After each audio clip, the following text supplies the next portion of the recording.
SR నగర్లో గంజాయి విక్రయిస్తున్న వారిని పోలీసులు అదుపులోకి తీసుకున్నారు. ఇద్దరు నిందితులను అదుపులోకి తీసుకున్న పోలీసులు నిందితుల్లో ఒకరు డ్రగ్స్ అమ్మగా మరొకరు ప్లెడ్డర్ నుంచి డ్రగ్స్ను కొనుగోలు చేసినట్లు పోలీసులు తెలిపారు. నిందితుల నుంచి 16 గ్రాముల MDMAను స్వాధీనం చేసుకున్నట్లు వెల్లడించారు. నిందితుడు అసదుల్లా బెంగళూరు డ్రగ్స్ను తీసుకొచ్చినట్టు వెల్లడించారు. ఒక ఆయన ఇంకొక అతను కన్జ్యూమరు ఇద్దరిని పట్టుకోవడం జరిగింది. అతని వద్ద నుంచి 16 గ్రాముల MDMA డ్రగ్స్ సీజ్ చేయడం జరిగింది. అలానే ఒక సెల్ ఫోన్ కూడా రికవర్ చేయడం జరిగింది. ఈ అరెస్ట్ చేసిన వ్యక్తి కాబడిన వ్యక్తి మాథ్యూ సంజయ్.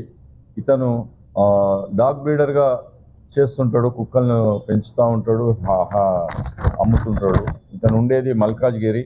ఇతని వయస్సు 23 సంవత్సరములు. ఇతను బెంగళూరు నుంచి 16 గ్రాముల MDMA డ్రగ్ తీసుకొని హైదరాబాద్ వచ్చి ఇక్కడ ఒక కన్జ్యూమర్కు రాజ్ కుమార్ అనే కన్జ్యూమర్కు సేల్ చేసే క్రమంలో రిలయబుల్ సోర్స్ ఇన్ఫర్మేషన్ ద్వారా TS NAB అఫీషియల్స్ మరియు మా SRNR సిబ్బంది వీళ్ళను పట్టుకోవడం జరిగింది.